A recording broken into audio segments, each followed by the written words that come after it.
So are you curious about what the new Warlock is going to look like? Isn't everybody? Well, you're in luck, because behind today's secret door, what's in store for the new Warlock?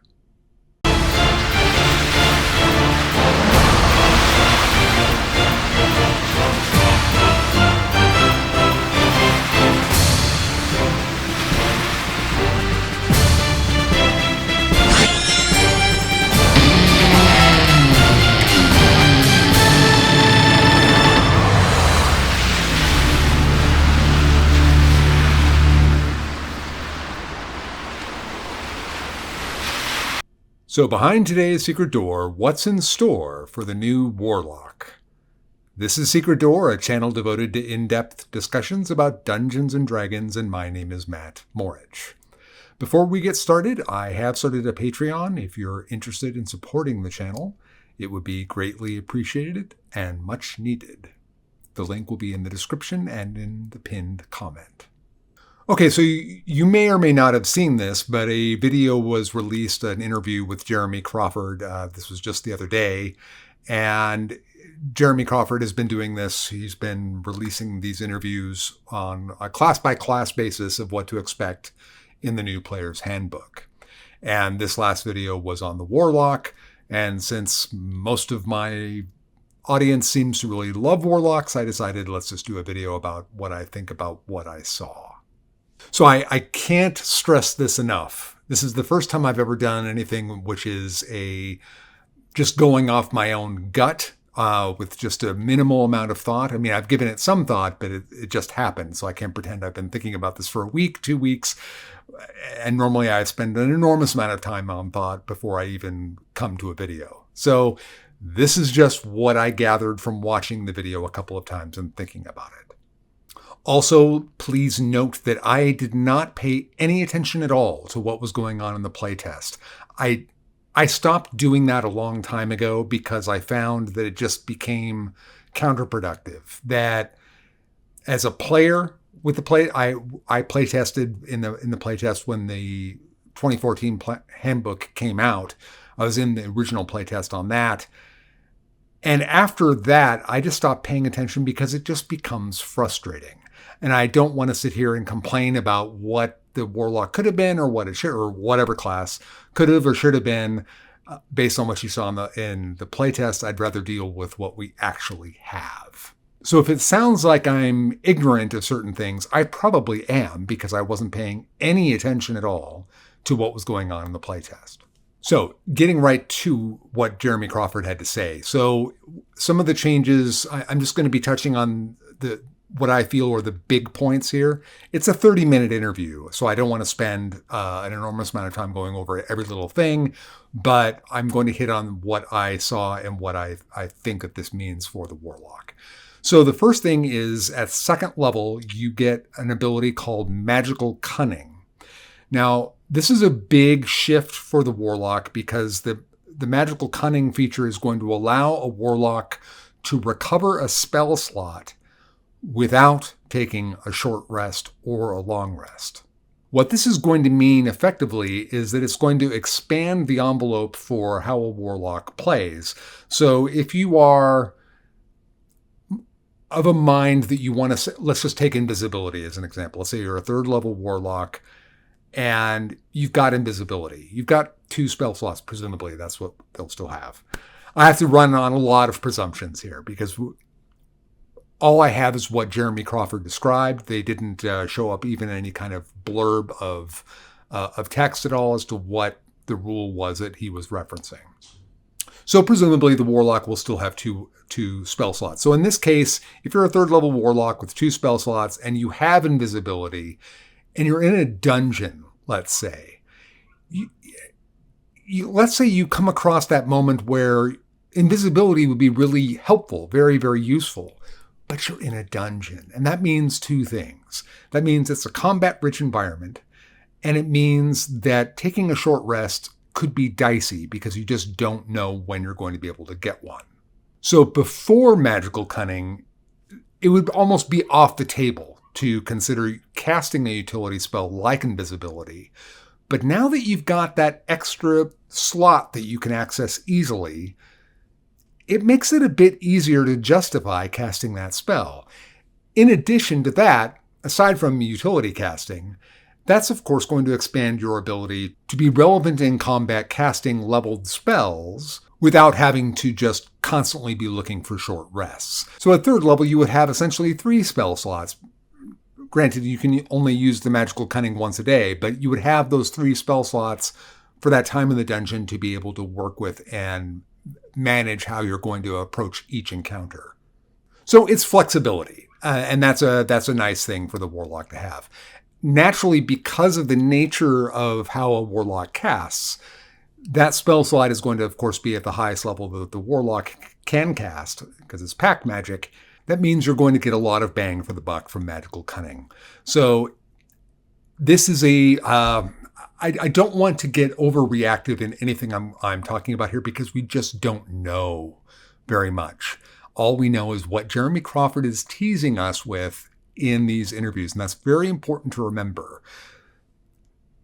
It sounds like it's a big game changer, and it probably is, but while we're talking about that, we need to talk about the Warlock's spell choices. Now, their spell choices are not all that great if we're comparing it to, say, the Wizard. They're not great at all compared to the Wizard. They have some standout and very good spells, but they're few and far between for the Warlock. Now, Jeremy Crawford teases us with the idea that there's going to be an expanded spell list for the Warlock as a base class, and that there's going to be a retooling in a patron by patron standpoint. That's great, but we don't know what they are. So just how big of a deal is this? It's probably a very big deal, but we'll just have to wait and see. You're going to hear me say we're going to have to wait and see a lot in this video. The next topic is Invocations. Now, this is a really big topic because the first big change that Crawford dropped on us was that Invocations are now going to be available to Warlocks at first level. He talked about the fact that you would get more over the course of your career. This is where I talk about the details matter here, because as I go on with what goes on with the Invocations, this is going to sound like an enormously big deal, but if at first level, it depends on how many Invocations you're getting at first level. I mean, granted, just having access to them at first level is a very big deal, but how many are you going to get? Because they're going to go fast. And the reason they're going to go fast is that the Pact boon has now been changed into an Invocation. And from what I understand from people in the comments, this was already done in the playtest. And people have been describing this to me in the comments. So this wasn't a shock to me at all. But what this change does is it gives the Warlock the ability to double dip into packs, theoretically. And that's very cool. Pack boons, that is. That's very cool. But again, how many Invocations are you getting? And what this does represent is essentially an Invocation tax.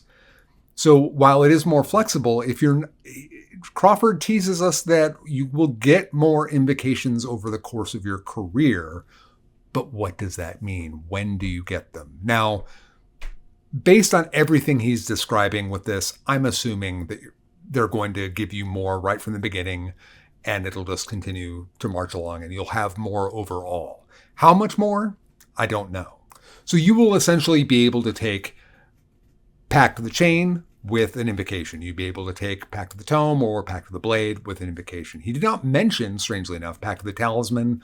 I assume that will be available, but I don't know.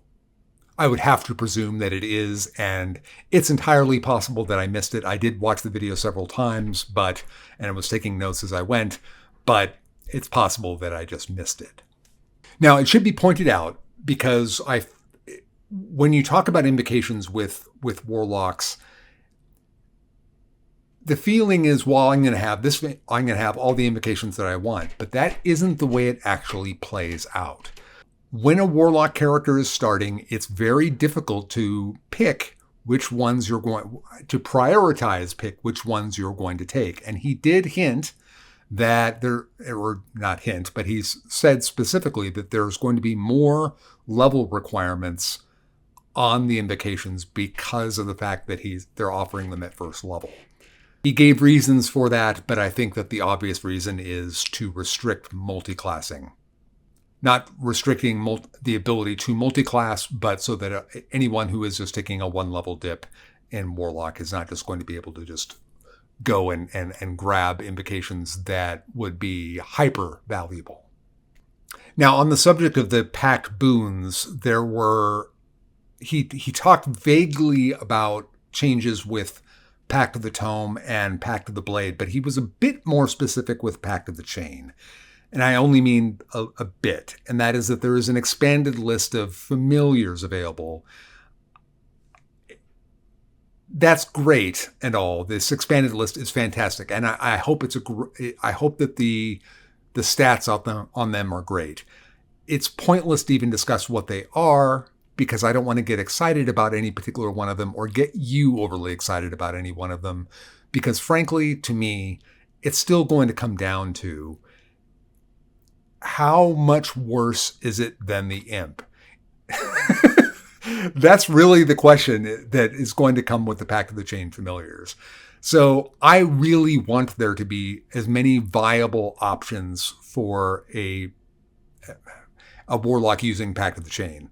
But unless they're in the neighborhood of the Imp, then for all practical purposes, when I'm doing these videos on using Pact of the Chain at all, I'm going to be having to simply keep propping the Imp back up to you. So I don't want to get overly excited. There's a skeleton. There's a minor new Sphinx creature that they created. For some reason, and this really troubled me, they referred to the venomous snake. Now, Crawford talks about the venomous snake on the Pact of the Chain list, but says that it was on the old Find Familiar list. That was the poisonous snake. So I don't know if the venomous snake was something that was on the Find Familiar list in the playtest. I'm a bit confused on that. One would think that he would get the name of the creature accurately, but I could be just reading too much into that. But if he's talking about the poisonous snake, he referred to it as being more powerful than all the other familiars on that list, which is why they moved it to the Warlock Pact of the Chain Find Familiar list. Now, this is why I'm really troubled by this. First of all, it wasn't even close to the most powerful familiar. So this always shakes my confidence when I hear the lead game designer talk about something like that, and he's just dead wrong. And that always worries me. It shakes my confidence a little bit. And I don't want to be a doomsayer or be negative or anything like that. It's just something to note. It makes my eyebrow go up a bit whenever I hear the game designer say something like that.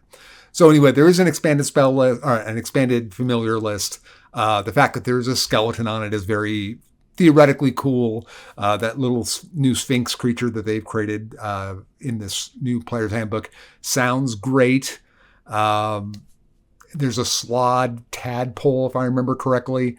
Those all sound great, but how much worse are they than the Imp? Are they at least in the neighborhood where you can say, I'll take that because it doesn't have to be as powerful as the Imp. It just has to be not so much worse that you feel like a fool not taking the Imp, in my opinion.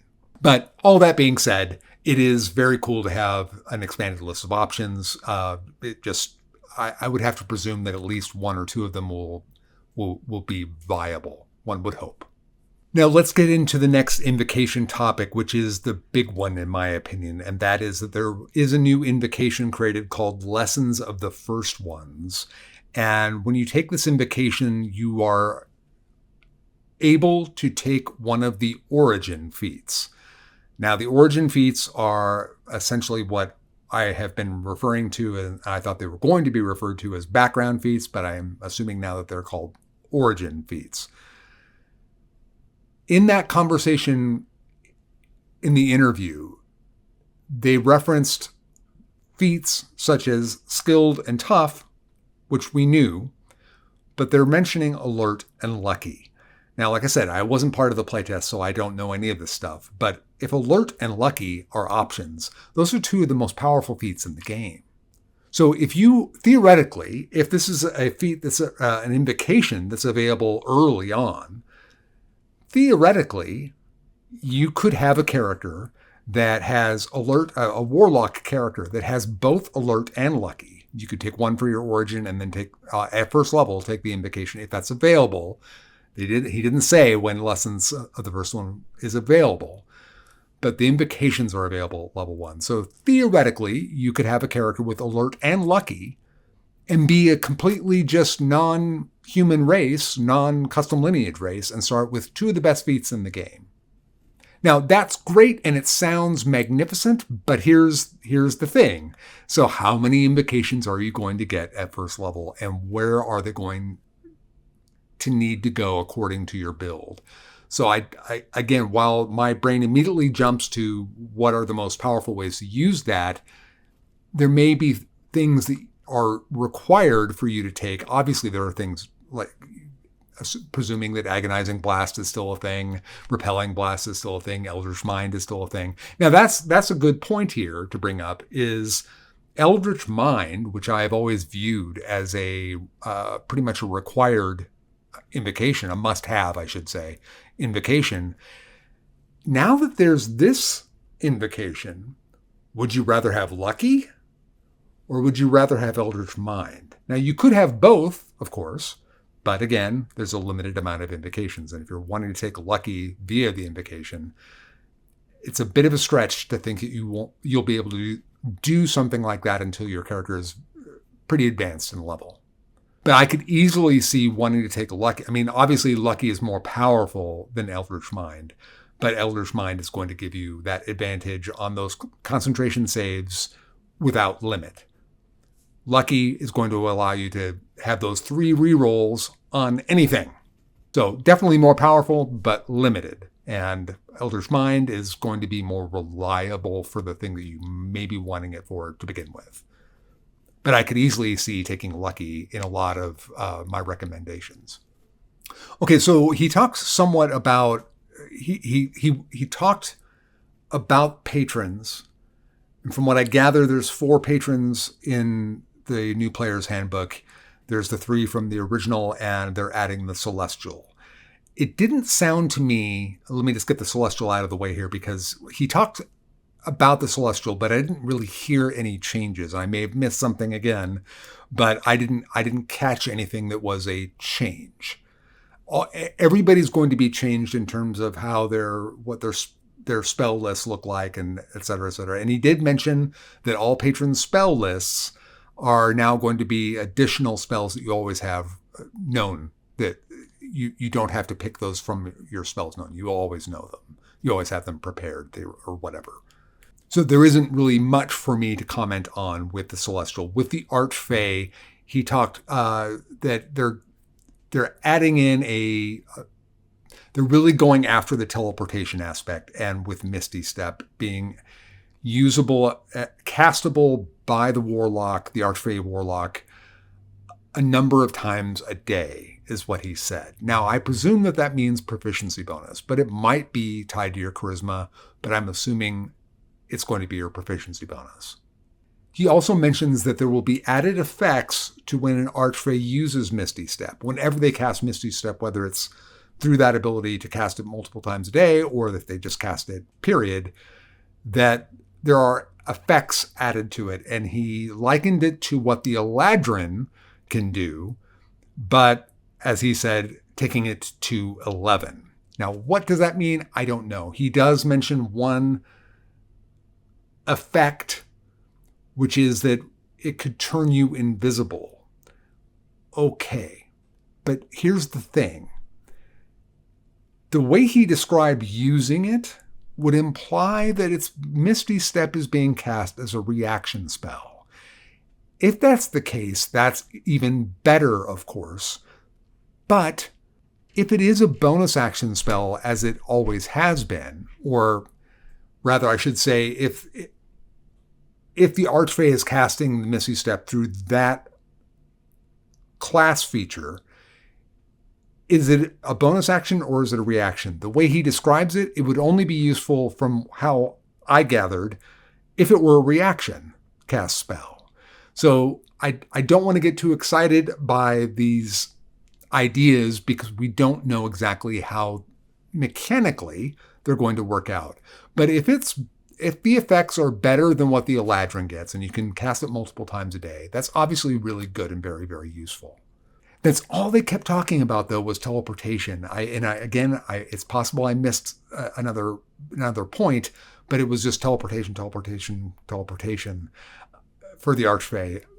That's great and very, very good and always going to be great and useful, but I don't have a lot of thoughts based on the Archfey because we just don't know mechanically how it's going to work. Is it bonus actions? Is it reactions? I don't know.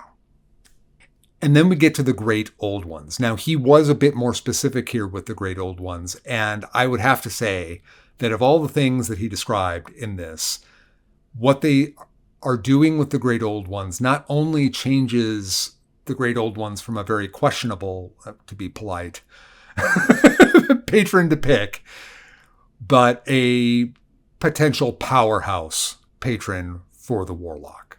He mentions Awakened Mind, but I don't know if there were changes done to that or not, but what is specifically talked about is the ability, and I don't know what ability he's tying this to, or what it's called, is that they will have something essentially the same as the Aberrant Mind Sorcerer's psionic sorcery.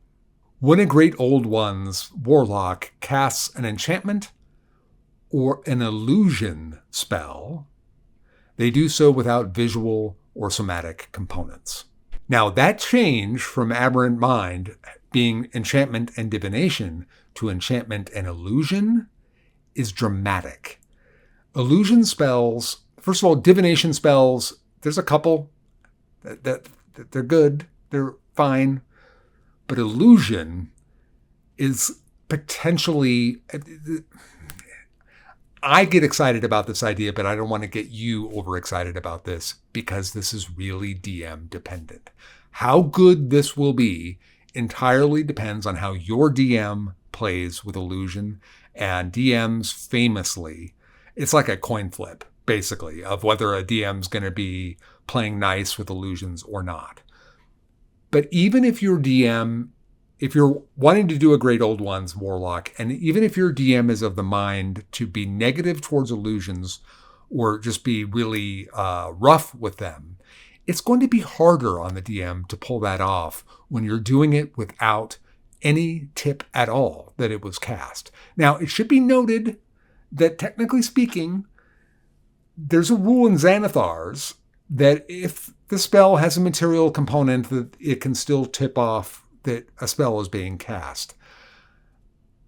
To me personally, if I'm DMing, and if the material, like let's say it was Detect Thoughts.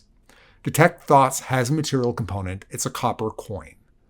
Now, if you're going to tell me that because I have a copper coin in my hand, you know I'm casting a spell, and that's all you've got, there's nothing else tipping you off that I'm casting a spell, it's hard for me to swallow that. So I think that rule that's in Xanathar's is going to be very tricky for a DM, because I don't think it's fair to just necessarily say automatically you would know, but that's up to the DM.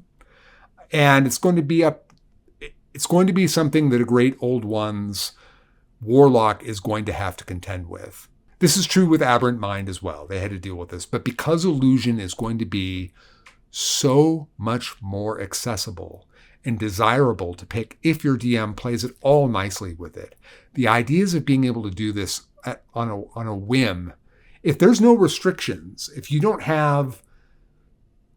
it's any illusion spell, like if it were, because again, we don't know because I don't have the rules in front of me, but let's say it was minor illusion that we're talking about here, a cantrip, and you can do that without having any tip off at all, just that is very, very strong, let alone any kind of leveled spell.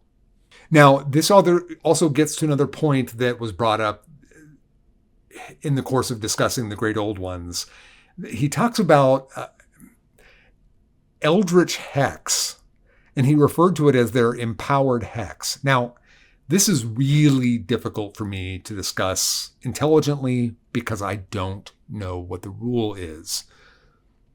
But if he's referring to hex, and he did refer to it as their empowered hex, if we're talking about the spell hex, and that the Great Old Ones now can cast hex in a different way, that's one thing. But it could be that this is the effect that I'm about to describe, that he describes, is simply something called Eldritch Hex that has nothing to do with the hex spell.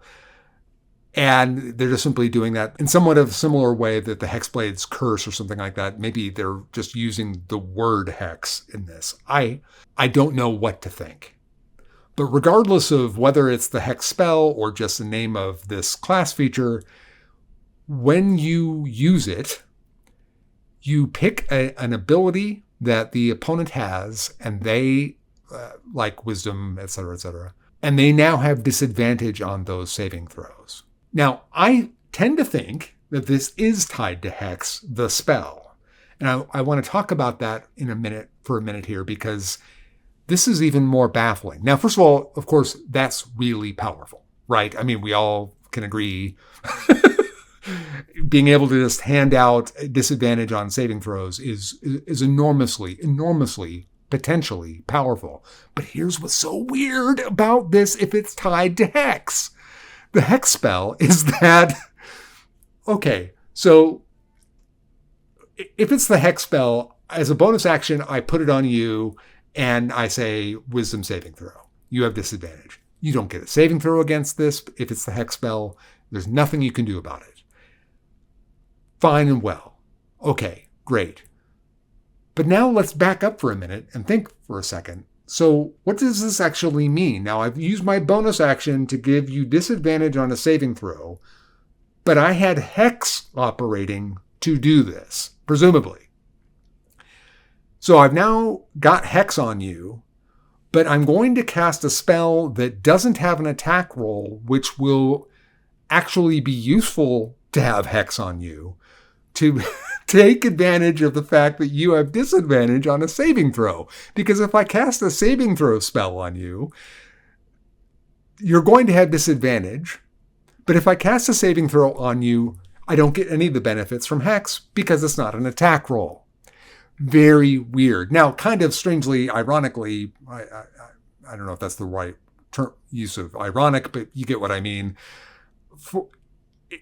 It fits for the Great Old Ones in that sense, because it is all over the place. But it's weird, man. It's weird. So it could be that they're simply saying, okay, so I've given you hex, and instead of casting instead of casting a save spell against you, I'm going to just throw Eldritch Blast at you or whatever. So that I am setting up a teammate to be able to hit you with their spell. That could be what this is for. But he specifically talked about how it was your ability to hit on a single target and increase the punishment and da-da-da-da-da. But you can see how this doesn't work at all together in any kind of harmony if it is what it would seem to be. But regardless of whether I'm right and it's tied to the hex spell, which I think it is, but if it's just a class feature, being able to hand out disadvantage is obviously a very, very big deal. But here's the other problem if it is tied to hex. There are plenty of things that you could do that will have a saving throw that a Warlock has access to, obviously, that will be great. But a lot of those are concentration-based. Hex is concentration-based. So you're going to have a conflict there, and you're going to have to drop hex, which means you're not going to be able to do this more than just that one time. So there is that problem. If you're talking about a direct damage spell, a damage spell that has a saving throw that isn't concentration-based, then you're still not getting the bonus that you would get from hex. So, I mean, that could be a small consideration, but again, it's just a weird way that this plays out. But nevertheless, overall, still obviously a very powerful thing, but it's just, if it is tied to the hex spell, it's just weird. Now, on the topic with the Fiend, there wasn't much talked about except for the fact that a couple of things are getting specific enhancements. One is Dark One's Own Luck, which is now going to be used multiple times a day, and that's a fantastic power. Unbelievably good power. And if it's tied to your proficiency bonus, which I'm guessing, then that's a big, big get. But there's potentially even a bigger one in that whenever anybody now drops to 0, it doesn't matter, 0 hit points. It doesn't matter if you're the one that did it or not. If they're within a certain radius and you didn't specify what that radius is, that you're going to get those temporary hit points as a Fiend Warlock. And that's obviously huge. The Fiend didn't need much help, but it got it anyway. Okay, well, that's pretty much what he covered that I noted. I'm sure there were definitely things that he talked about that I didn't address here, but they weren't things that you could even, in my opinion, address in any kind of concrete way. They were all a bit more vague, but it is possible that I just simply did miss something else. So if I did, my apologies, but these are the thoughts that I walked away with from that video. Very exciting, very fun ideas, I think. Very hopeful. I hope it all works out very, very well. Well, that's all I've got. If you enjoyed the video, please like, please share, please subscribe. And if you're stuck and you don't know where to go, you can always search for a secret door. Until next time, I cast bless on all of you.